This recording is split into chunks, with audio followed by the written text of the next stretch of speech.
around them, they just see that, my gosh, my standard of living is not improving. I turn on the TV and it's supposedly the greatest economy of all time in human history. Sure doesn't feel like the greatest economy of all time in human history. And then we're going through all these boom and bust cycles. I mean, I used to be relatively well off on paper. This is maybe a baby boomer in my 401k. And then that got crushed in the dot-com bust. And then I tried to go into real estate because that was the smart thing to do. And then I got completely wiped out there. And so then I went back into the market. Fortunately, it's gone up. But now I'm 70 years old and I just can't afford for this market to go down again.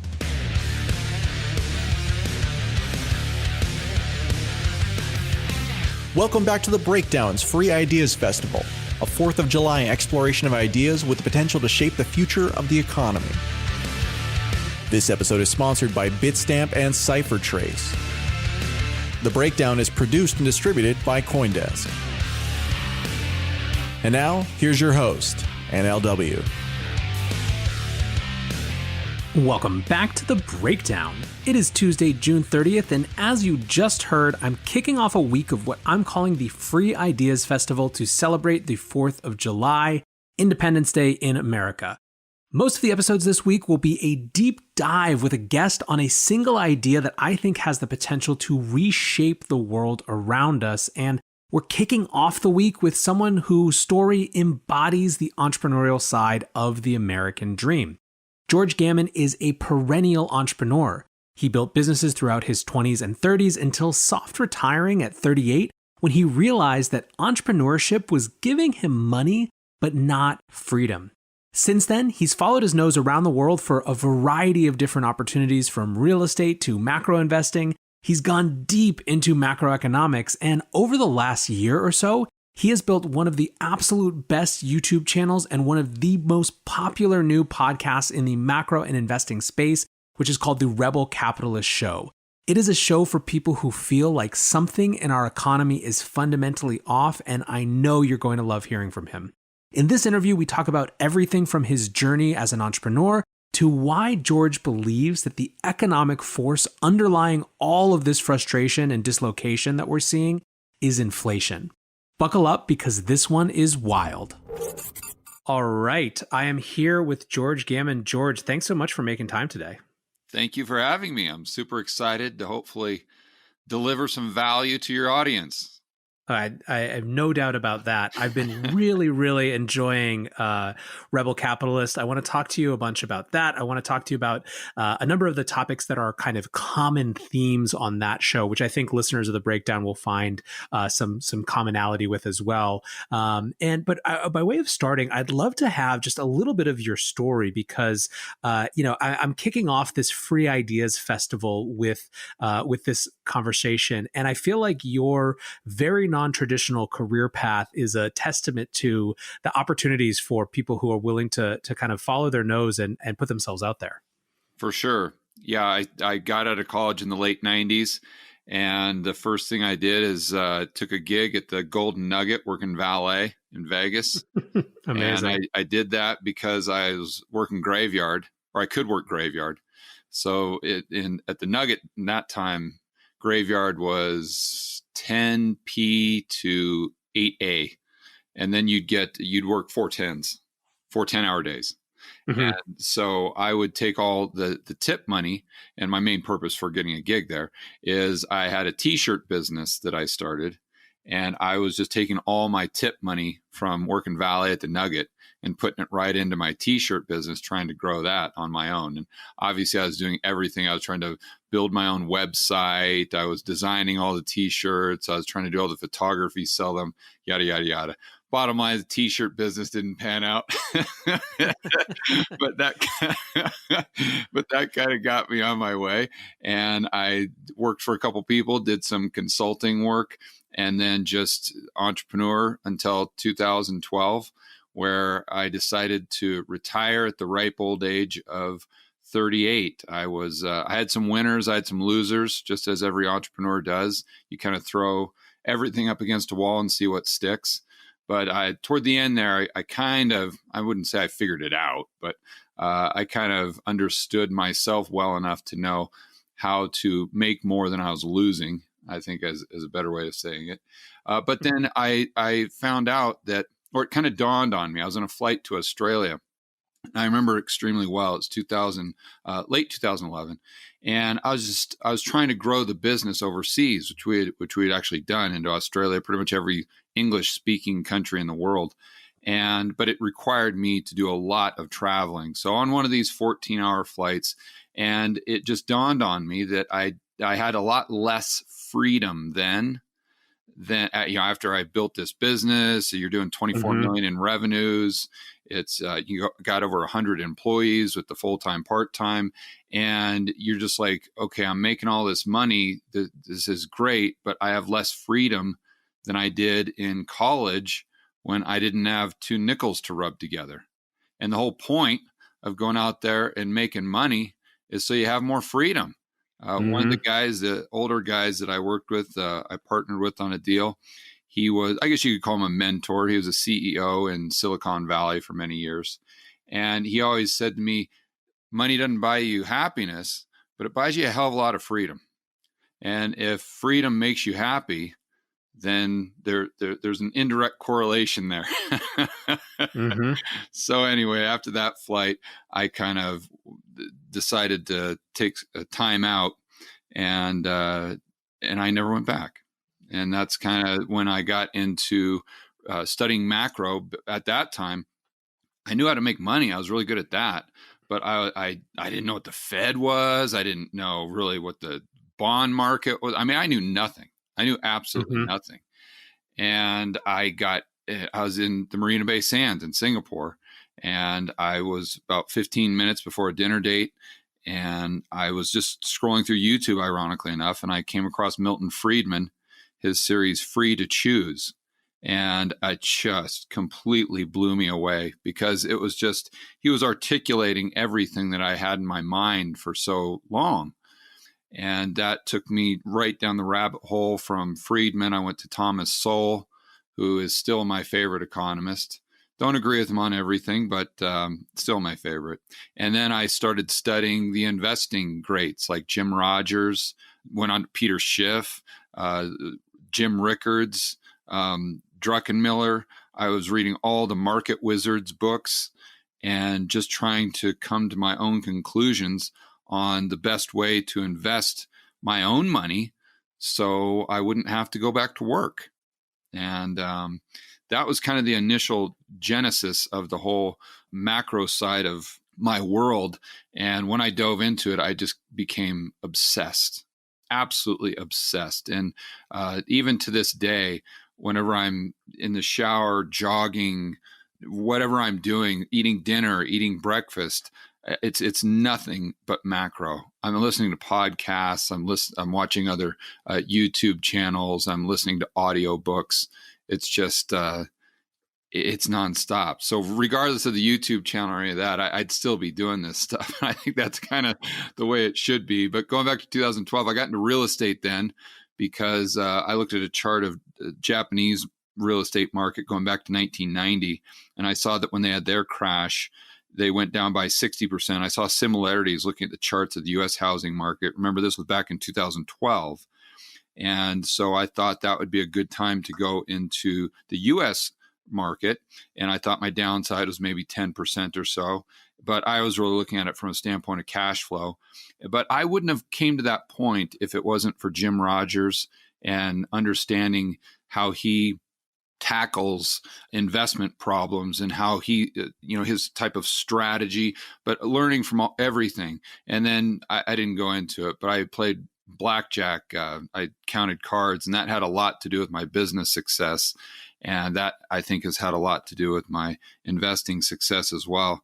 But so since 2012, I've done a lot of real estate. I made a lot of money overseas as an entrepreneur. So once I understood the real estate game in the United States, I started looking overseas for better returns. And that's what brought me to South America. Originally coming to Colombia was a play on oil. It was a macro play. So back in 2015 or so, as oil dropped down below 30, and I wanted to go long oil, but I didn't know a thing about it. And I looked into the currencies and I saw that the Colombian peso was loosely correlated to oil, or loosely tied to oil. And so I thought, well, if I can buy some Colombian peso denominated assets, maybe that's a way to go long oil in something that I know better than just how to play futures. And then I said, well, I know a lot about real estate, so why don't I just do real estate in Colombia? And that's a way to go long the peso and basically go long oil. So that's why I came to Colombia, started investing here. Now, on paper, I haven't made any money on the peso. In fact, I lost it. For the majority of the time, I was ahead. I was quite a ways ahead, but the dollar's been so strong lately that the pesos, I'm in at about 34. The peso's at 3,700 or so right now. But fortunately, I stuck with what I knew. So I've made a lot of money on the actual real estate and building equity through remodeling and buying cheap and selling expensive and all the stuff I talk about on my channel. But the original reason I came here hasn't really played out, ironically enough. So that brings us to current day. I started a TV show in 2019 because I was doing all of these remodels. And I thought, man, if these shows are so popular back in the United States, why wouldn't they be popular in Colombia? Why wouldn't they be popular for the Spanish-speaking market? And when I mean these shows, I mean shows like Flip or Flop or Fixer Upper, just where they go in and they remodel it, and at the end you do this big reveal and stuff like that. So I pitched the local station here on doing the show. They thought it was a good idea. We came up with a deal where I would produce the show myself and they would air it. So I had to figure out how to become a TV producer in about 3 weeks. And it's a typical entrepreneurial mindset where you kind of shoot. Yeah, sure. 3 weeks. Okay, great. Questions. That's, Exactly. no problem. Exactly. I went in there pitching them like, oh yeah, no problem. TV show. Oh, this is going to blow you away. And then when we get done, I'm like, oh shit, how do you produce a TV show? Let me figure that out real quick. But anyway, it was really popular, but I didn't really like dealing with the network too much. And we were kind of in between first season and second season. And that's when I started the YouTube channel, because I had these great editors and camera guys and gals, and the YouTube channel just completely took off. And so I never went back to the TV show. It's really interesting. There's two convergent trends, which I think you are living in, which are really interesting. The first is this interest in macro. And it sounds weird to say, because obviously, macro has been around forever, and, macroeconomics is a discipline. It's an AP test in high school and all those sort of things. But I still feel like, and I don't know if you feel the same, there's definitely in the era of podcasts, a little bit of a renaissance going on, where people who weren't invited into that sort of academic discipline or that business discipline are now being invited in, instead of it being something that's really far and abstract and that you're not allowed to know if you didn't learn it in high school or college. It's something that people can start to pick up. And certainly coming from the Bitcoin world, we see that as well. I like to say that everyone who's interested in Bitcoin is interested in macro, whether they realize it or not yet. And I feel really strongly about that. And so it's interesting to see how that passion developed for you. But the other part that I think is so fascinating about your story is that it's really interesting to see how you've leveraged your willingness to go actually be in places where their charts look interesting to you and figure out what the real opportunity is, rather than just being, 3,000, 6,000, 10,000 miles away. I feel like it certainly it gives you an edge relative to other people. It's a mindset that I developed way back in early 2000s. And I say we because it was me and a couple other gentlemen. We just knew that in this particular venture, we would just go where the money was.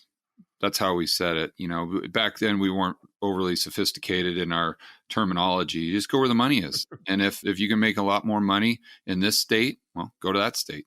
If you can make a lot more money in this country, go to that country.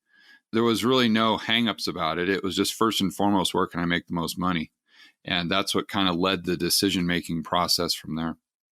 So let's talk about Rebel Capitalist because the YouTube channel is blowing up. The podcast has been surging. I've noticed numerous people that I like to spend a lot of time trying to find voices that I think are under indexed relative to other people. And I almost always will find them having had their first big show on Rebel Capitalist, it seems like. Were you surprised when people started to pick it up so fast? Because it hasn't been around very long for the type of audience that you've built. I wasn't that surprised with the Rebel Capitalist show, but as far as the George Gammon YouTube channel, I'm still surprised.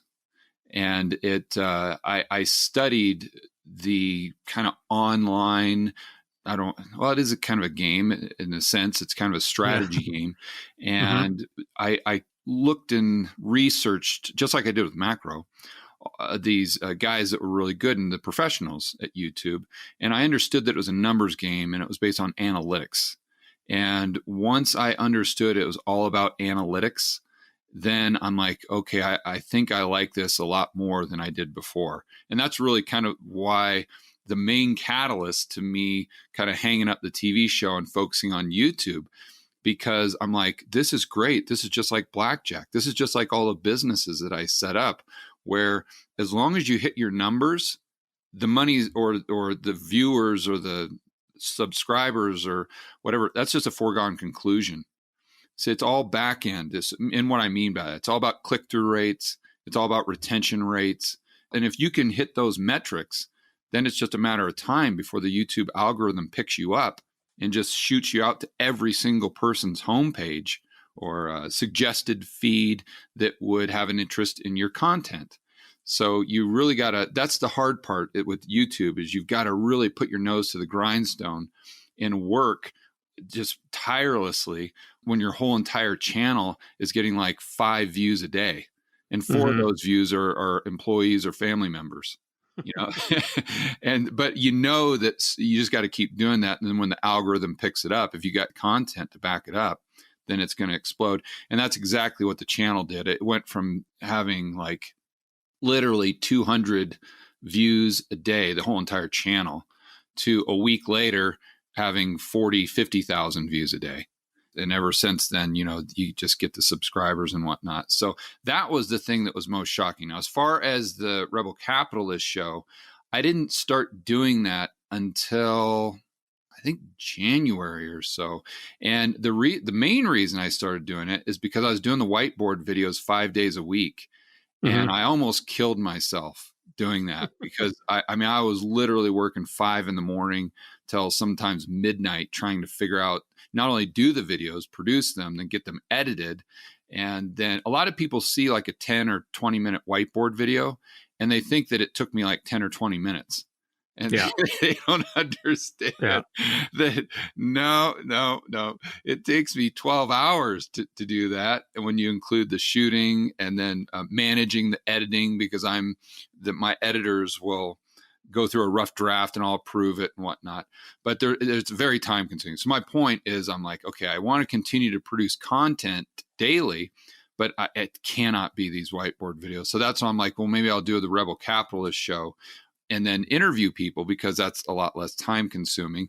And fortunately, and this may be another, I don't know if you've got a lot of entrepreneurs in your audience, or maybe people who are just trying to start a side hustle, or maybe they're in college and they're trying to figure out how to kind of get their foot in the front door. This would be a great story for them. Back in 2018, I was listening to Macro Voices, which is one of my favorite podcasts. And my good buddy Eric Townsend is the host with Patrick Ceresna. They were talking about potentially doing a live show. And they said, well, we're thinking about it, but we really don't know anything. They kind of just threw it out there. So I don't know how I did it, but I think I emailed him and got his phone number. And I called him. I said, Eric, I said, listen, if you're looking for someone to help you figure out how to do a live event, look no further. Because prior to me retiring, the last business I had that we grew up to 24 million in revenues was a convention business. And I do 2 to 3 conventions per year with 6,000 people in each convention. And so I'm like, listen, what you're talking about, it's like 200 people. That's child's play. I could do that in my sleep. So my point is I volunteered to do the whole event for him for free. And I just did it because I loved it. But what happened is just a little weekend event is in Vancouver, Canada. And he had 6 or 7 of these amazing professionals there. The guys and gals that everyone knows that are in the space are FinTwit, such as Brent Johnson, Juliet DeClerc, Jeff Snyder, Art Berman. And there's a few others that I haven't interviewed yet, but I hopefully will in the future. So with Rebel Capitalist Show, those people were the first people that I reached out to. And I think I had a huge edge because they already knew me. Mm-hmm. So I went out and I gave all this value basically free of charge. And I was able to network and get all of these, I guess, contacts. And so then when I started the show, I think the first person I reached out to was Brent Johnson. And I just said, hey, I don't know if you remember me from Macro Voices Live, but I've got this new show and YouTube channel. And he DM'd me back on Twitter. He's like, oh, yeah, George, what's up? Yeah, I'd love to do the show. And so from Brent, I got, he introduced me to Luke Groman. And then you just start to network from there. But it never would have happened.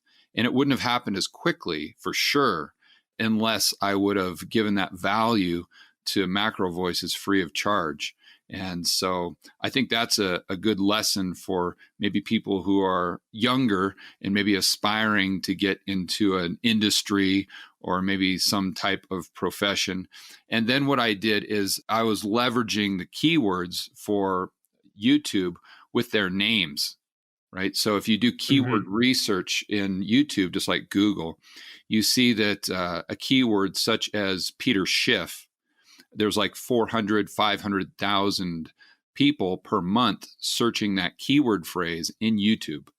So if you can get Peter Schiff on your show, and then you've got, again, the metrics have to be good, the click-through rate, the retention rate, then YouTube is going to promote that to a lot of people because there's a lot of people interested in Peter Schiff, those keywords.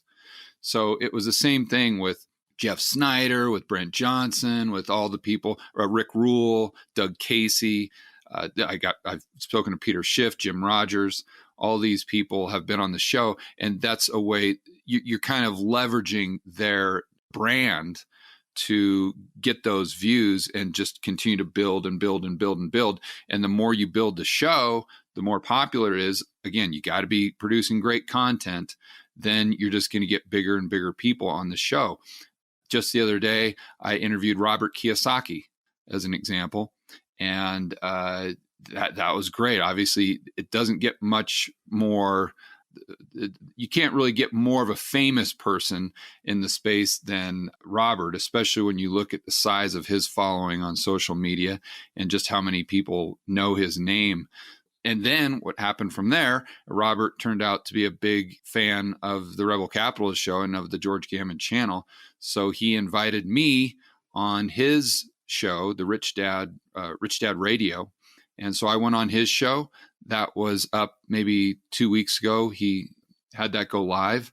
And then that gives your channel another huge boost and just brings on more people. So I think that's, I guess the takeaway is you start giving as much value as you can, and sooner or later, you're going to be able to grow and probably exceed your goals.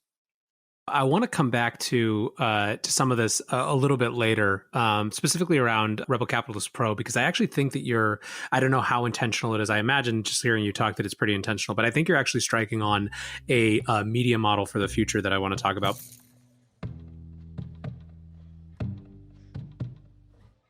Bitstamp is the original global cryptocurrency exchange. Since 2011, Bitstamp has been the preferred exchange for serious traders and investors. Trusted by over 4 million customers, including top financial institutions. Bitstamp is built on professional-grade trading technology. Their platform is powered by a NASDAQ matching engine, and their APIs are recognized as the best in the industry. Download the Bitstamp app from the App Store or Google Play, or visit bitstamp.net/pro to learn more and start trading today. That's bitstamp.net/pro. CipherTrace helps grow the crypto economy by making it trusted by governments and safe for consumers and investors. How do they do it? By protecting VASPs, banks, and other financial institutions from crypto laundering risks while protecting user privacy. Years of research have created the world's best cryptocurrency intelligence with the best attribution and deepest token coverage. So if your virtual asset business isn't using CipherTrace to manage compliance risks, you should start now. Learn more at CipherTrace.com.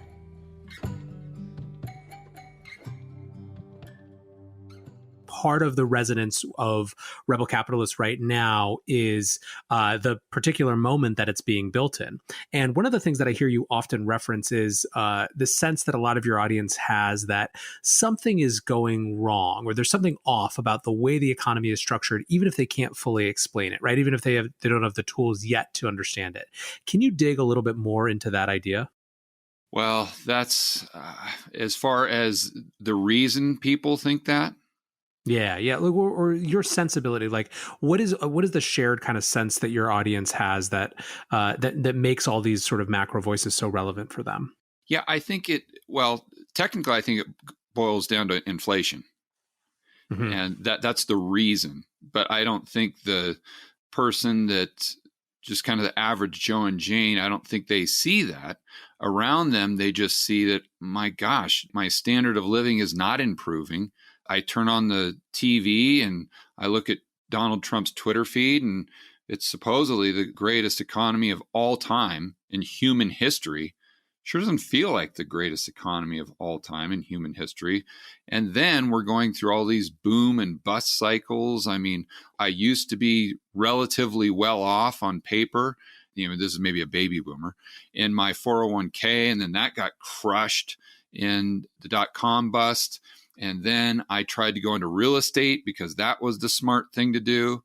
And then I got completely wiped out there. And so then I went back into the market.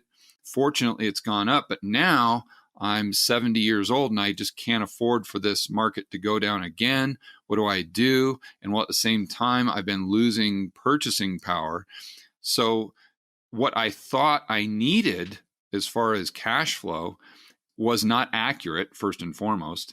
And secondly, since 2008, since the Fed has kept interest rates basically at zero, really negative when you look at real rates. If you've got the rate of inflation at, let's say, 5%, but the Fed funds is at 1%, that's still a negative real rate of inflation. So when you have negative real rates, it just crushes savers and people that are on fixed income. Also, the entire U.S. economy has been completely financialized. And this goes back to the late 80s and Greenspan. And so before, and what's kind of intuitive for most people is they think, all right, well, the stock market should be a reflection of the economy. And that is no longer the case. In fact, it's not even remotely close, to the point where now the stock market isn't even a reflection of the underlying fundamentals of the businesses or companies in the stock market. So you have this situation where the economy is, or the stock market is no longer a reflection of the economy, but the economy is completely dependent upon the stock market. So why is that? Because no one can get ahead because of inflation, and they don't know why, but they look around them and they say, well, shoot, the only way my buddies are getting ahead is they're not getting promotions. They're not making any money in their savings account. They're just going into the stock market. So you get this kind of mentality and mindset throughout society where the only way to get ahead is invest in financial assets, but stocks, bonds, real estate. And I know Luke Groman has done several studies on this where he shows that a good majority of, or a substantial percentage of U.S. consumption is strictly based on stock market going up. And as we know, 70% of the U.S. economy is consumption. So therefore, the U.S. economy is the stock market. And you've got this tail wagging the dog type situation. And I think that's, I give you several reasons there, but I think that's the kind of the main reasons why people look around them and they feel that something just isn't right. And then I think they look at quantitative easing. They look at all the money printing and all the debt just exploding. And they're like, wait a minute, if I did that, that wouldn't pan out. And yeah, I get it. The Fed or the government, they can print their own money, but how does that end well? Like if people just, they don't understand the economic principles behind it, but it's just flat out common sense that you're trying to print purchasing power. So how do you print purchasing power? If you were someone stranded on a desert island and you had $1 billion, would you be rich? No, because there's nothing you can buy. The $1 billion in your suitcase is absolutely worthless, other than just to maybe start a fire. I mean, that's it, right? So it all goes back to producing goods and services. So I think people just intuitively understand that an economy has to produce goods and services to sustain itself, and to become richer, you have to produce more goods and services. And you don't become richer by printing green pieces of paper. And I think that's kind of the big disconnect for most people. No, I mean, I think that that's right on. And I think you touched on a lot of important points. The idea that people are being punished for the thing that they grew up hearing, right? Save for a rainy day and do all these things. Well, that's not the way, it's not even the way to stay at parity anymore in society, right? People just keep getting pushed farther and farther out onto the risk curve. On top of that, because there is such inflation in the actual price of assets, it gets harder and harder to buy in, even if you've accepted that that's just the way the game is, right? Exactly. And I think every millennial who's trying to buy a house right now feels that. It's just harder. I think it's a really, important observation, and the reason that I wanted to ask you about it, because if you kind of separate everything, that disconnect, that feeling that something is off, I think is so acute and growing. And, I think to your point about some of these big questions, and maybe questions around quantitative easing, I have never seen more normies, right? People who are not in the gold bug crowd or the Bitcoin crowd asking why the hell we pay taxes if we can just print all this money than I have in the last couple of months. I don't know if you've seen this as well, but we're seeing these things that used to be kind of niche discussions spill out into the open in a big way. Yeah, it's very dangerous. And I mean, I would take it a step further. Everything that I just described, and that your viewers may know from the understanding the business cycle, in the cycle of boom bust, we all know that the middle class and the lower, call it at least 75%, in real terms, their wages really haven't done anything since the 1970s. But we know the people that hold financial assets, their wealth, at least on paper, has just continued to go up and up and up. So you've got this huge disparity. The problem there is that a lot of people that, especially you see the riots and the social unrest that's going on in the United States, they don't fall on George Gammon's YouTube channel or your podcast or anything like that to kind of make sense of things that they don't understand, because we as human beings are always trying to make sense of the world around us. But unfortunately, many times we don't have complete information, and therefore we'll just come to whatever is the most logical conclusion based on the limited amounts of data we have. And where I'm going with this is, if you read Marx, you see that everything that's playing out and that has played out over the past 20 years, if you really didn't understand the financial system, if you didn't understand the Fed, it's pretty much exactly what Marx said would happen. And so if I'm someone that's a college student, or maybe regardless of your age, maybe I didn't just initially stumble across the Austrian School of Economics or something like that, it's Right. very easy to get into maybe one of these other narratives that totally explains what's going on. I mean, Marx nailed it with the boom bust cycle, he nailed what would most likely, I shouldn't say nailed it. I should say that it looks like he called exactly what would happen, because he said that capitalism is actually good to a point, but once it gets to a certain point, it cannot continue to grow unless it starts feeding basically on the workers. And then the capitalists don't have, because he thought prices would continue to go down and down and down because of capitalist ingenuity. And therefore the margins would get squeezed. So they'd have to squeeze the workers. But once they squeeze the workers, that would mean less customers.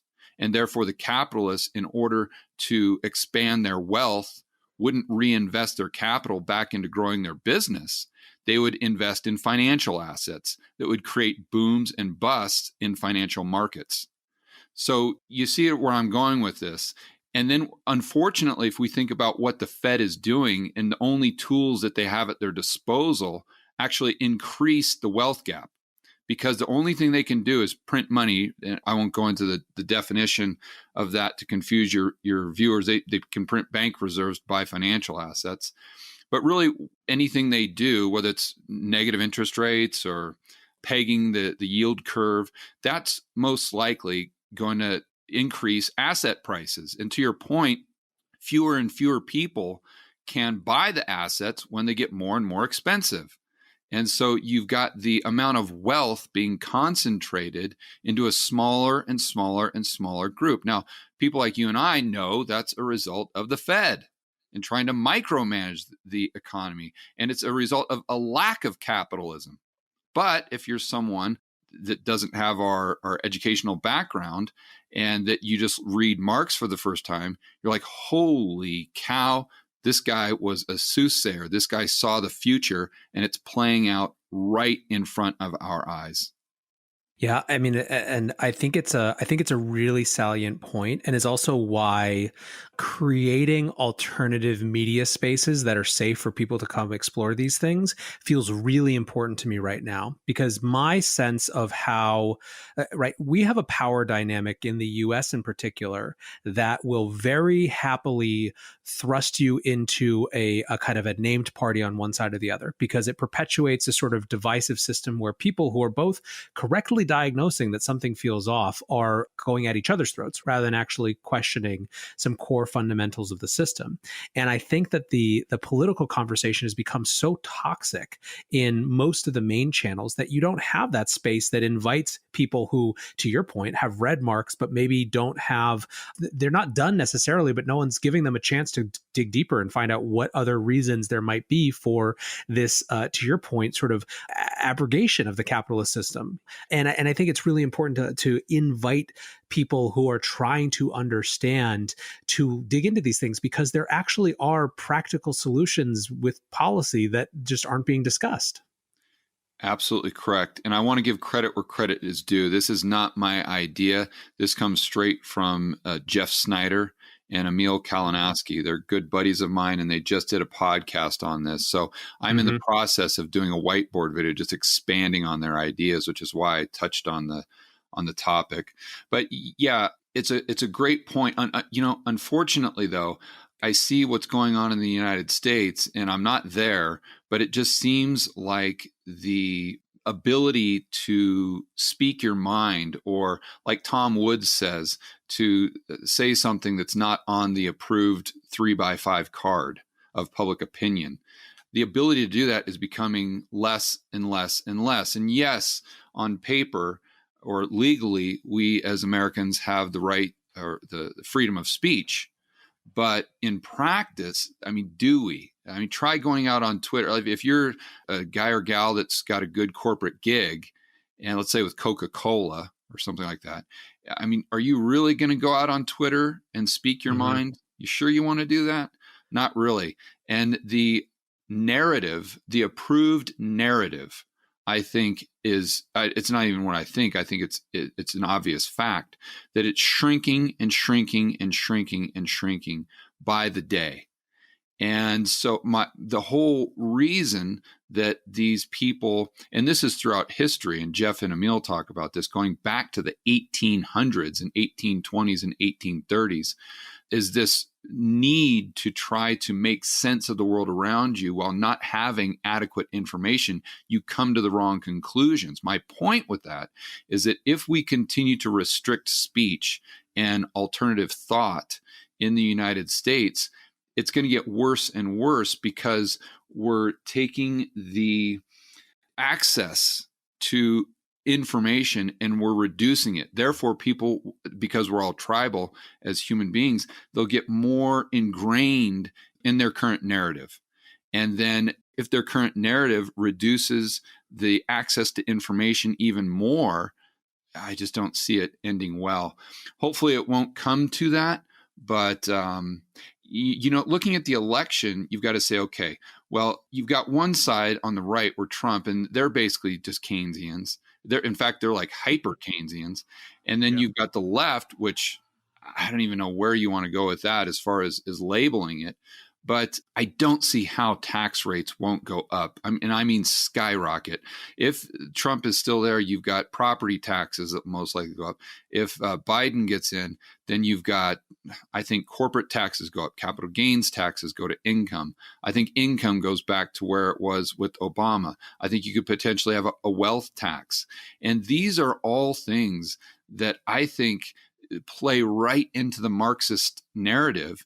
Because if you read Marx, going back to that, once capitalism has served its purpose, then for society to continue to grow and for the standard of living to continue to improve, you've got to take the means of production away from the capitalists. And I think the easiest way to do that, and the most palatable for the people who want to achieve that objective, especially in the United States, is just through higher and higher and higher taxation. And so, I mean, that goes straight into Bitcoin. It goes straight into gold.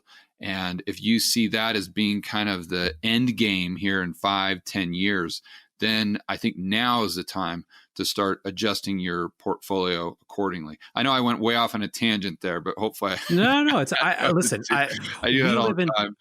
We live in 2020. There's no, well, one, there's no way to not go on tangents, and two, and I believe that this is, exactly on par with the conversation you've been having. Things are inherently political, and we need to stop being afraid of that. Right, to your point, like we can't be afraid to have conversations. You can't be afraid to offend people, for heaven's sakes. What we're doing is we're everyone is placing feelings above everything else. Like you've got this hierarchy, and feelings is right at the top of the cult. It's like a religion. And that's the God that everyone is praying to, is their feeling. We've got to get rid of that and go back to using our common sense, using our thinking and not using our feelings. And once we go back to using our thinking and start to try to, and stop being so offended about everything and listen to other people. It's one thing going back to the Rebel Capitalist show. I have people on there that are Keynesian, MMT, that don't see things from a strictly Austrian perspective. And that's fantastic.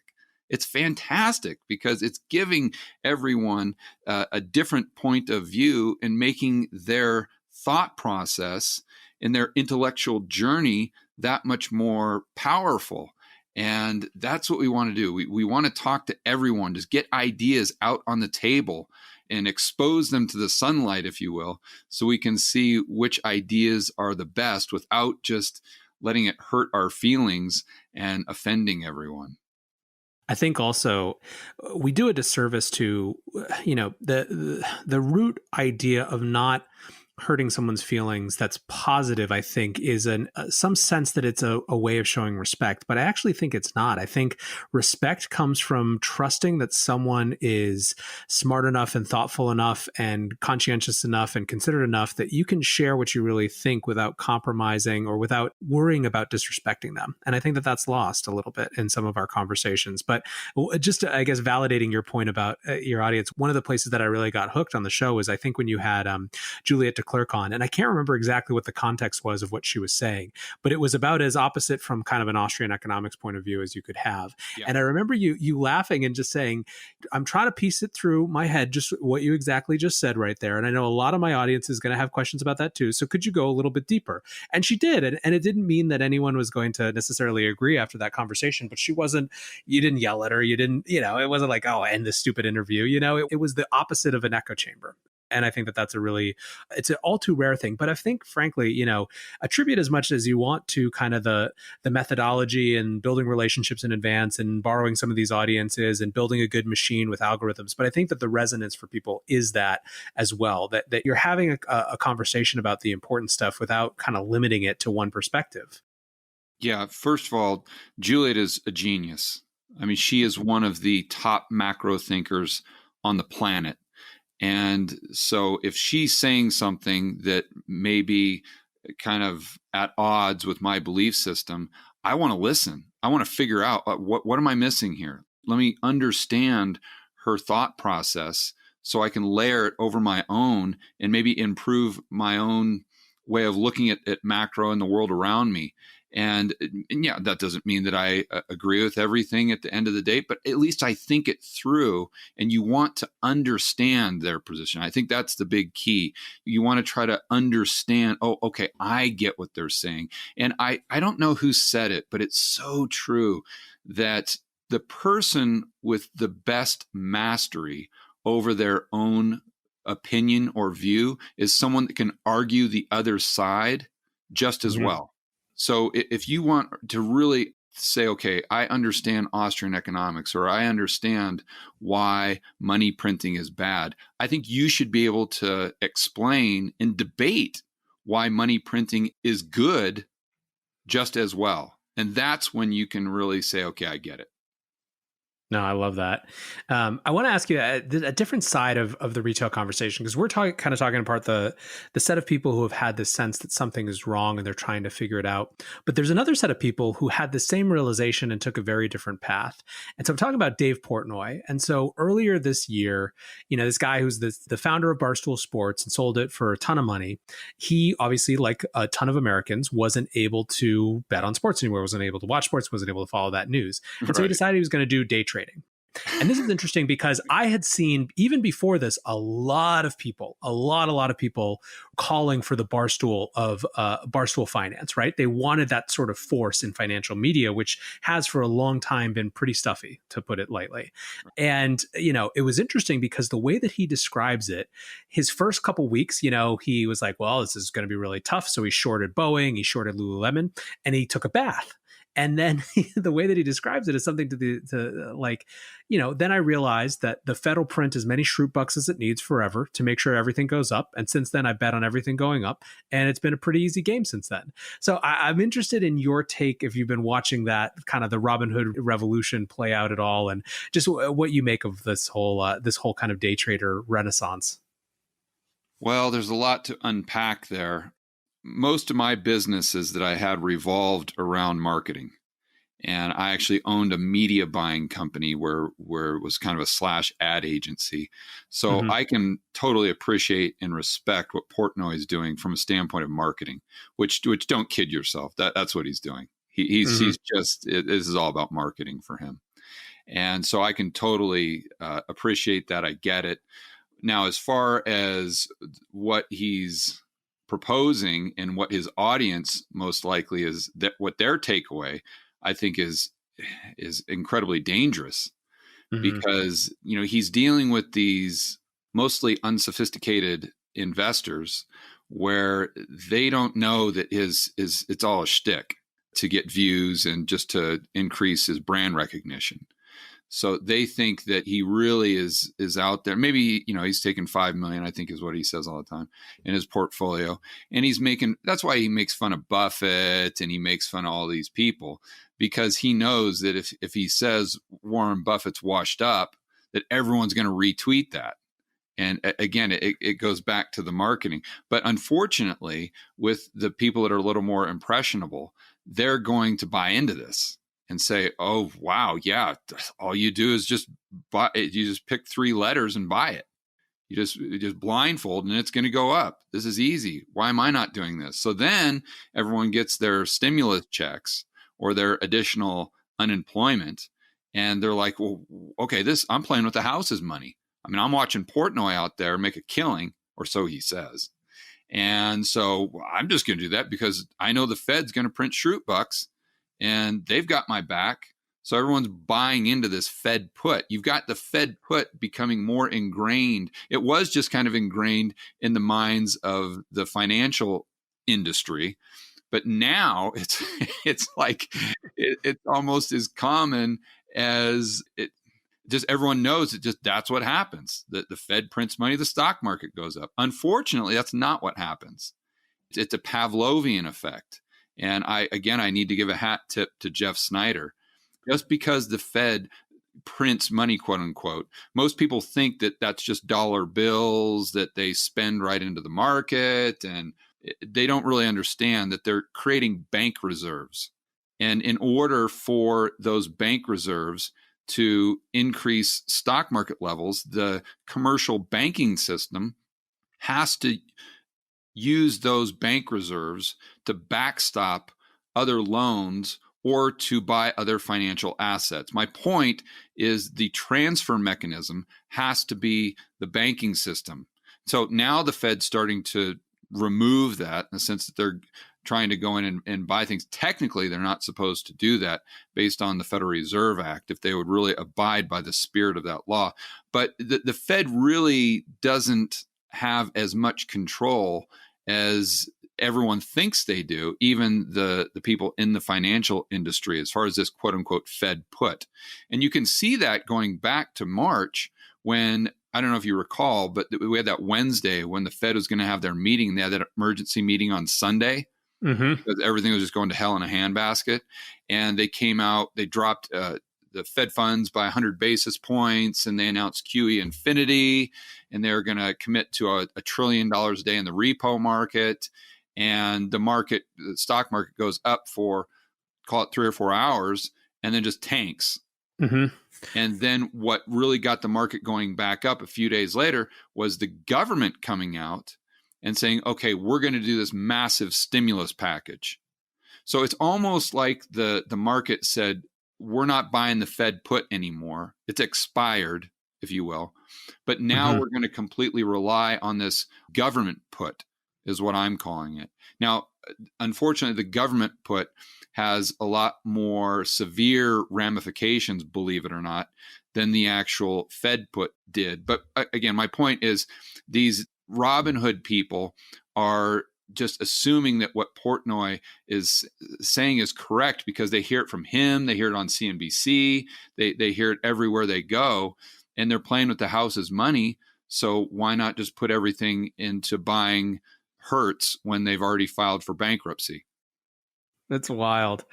No, I think that this sort of the flood myth, right, that Jeff Snyder calls it, I think is really acute and important in this context for sure.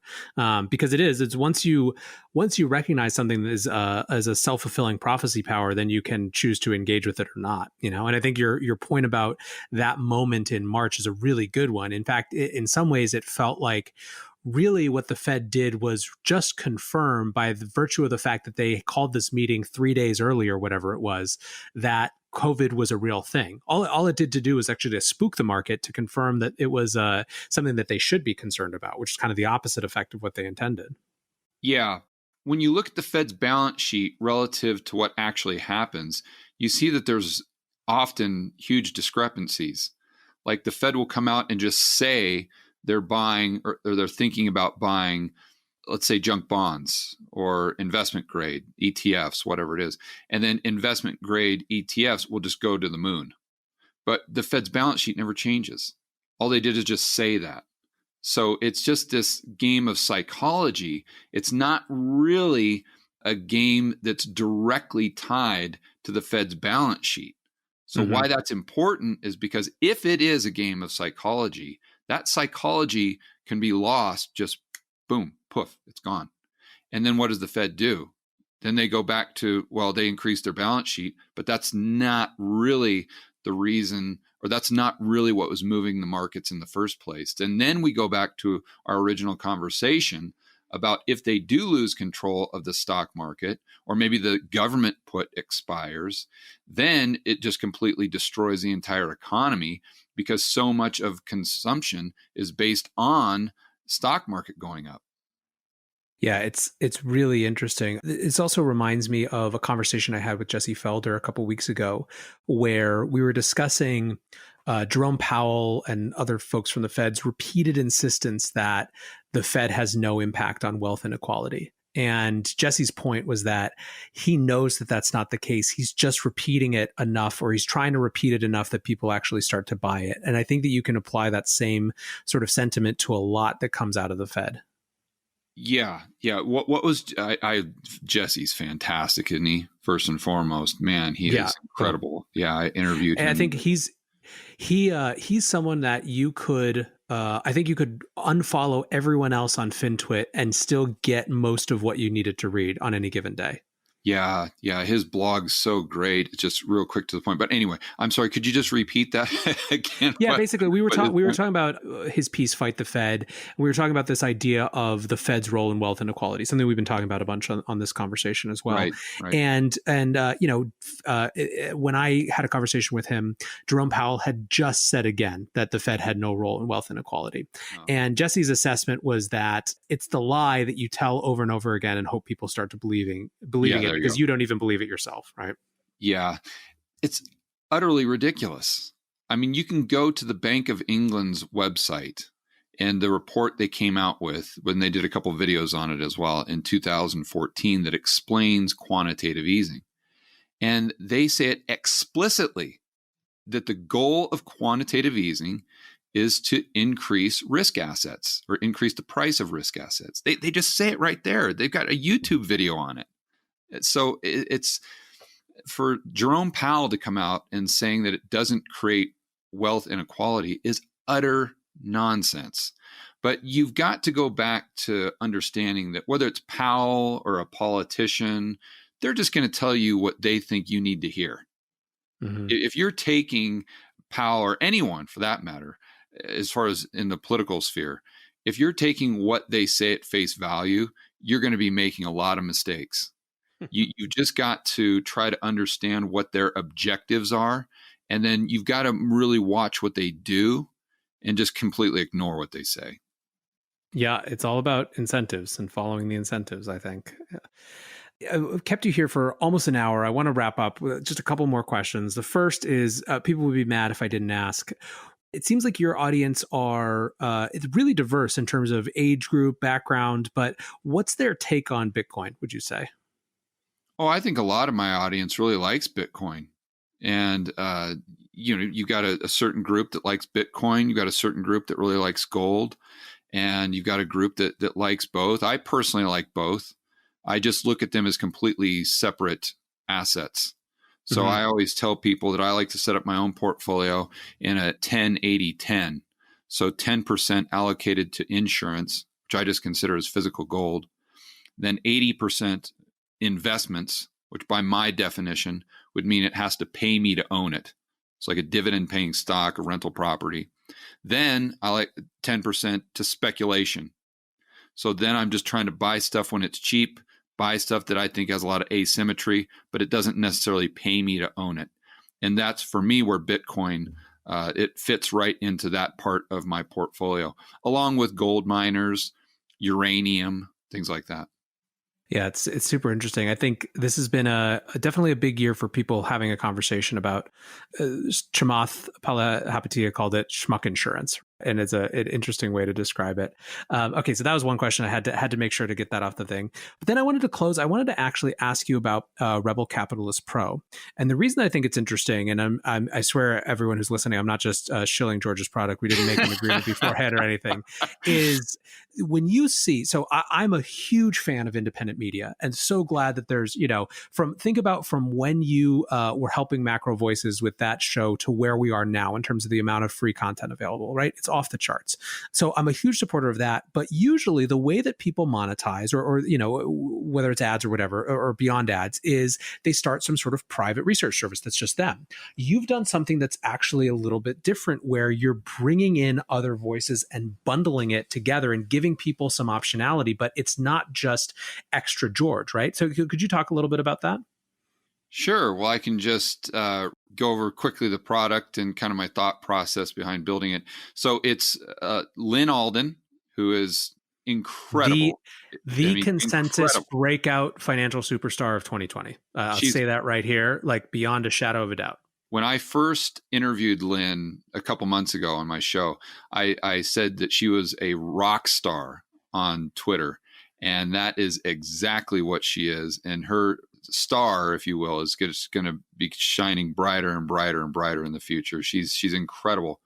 And on that same level is a guy named Chris McIntosh, who likes to kind of keep a low profile, but he's just as much of a macro genius, an investing genius. and they both have their research. Chris really just has research that he has for public use. Just he uses it to manage his hedge fund, where Lynn just has her research as kind of an annual subscription deal. And then that I don't think she invests people's money. So when I was trying to figure out the product, I'm like, listen, I want to deliver as much value as I possibly can. And I want to build a product that I want, that George Gammon wants. So I subscribe to a few newsletters. And for me, I just don't have a lot of time. And I'm not a real good reader, to be honest with you. We didn't go over it, but I almost flunked out of high school.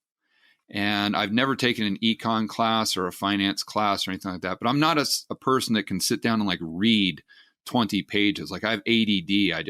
I just can't do it. And so, I mean, I can highlight some things and I can look at some charts and say, oh, that's interesting. But that's kind of how I like to consume written information. And so for these newsletters, it wasn't a real good fit for my learning style. So I thought, boy, that my ideal would be to have someone's research letter and then be able to go on a live stream and just kind of ask them questions directly after I kind of scanned their research letter and kind of highlighted things. And so I'm like, okay, well, what I can do is bring in the people that I want to read their research, and then maybe I can set up live streams.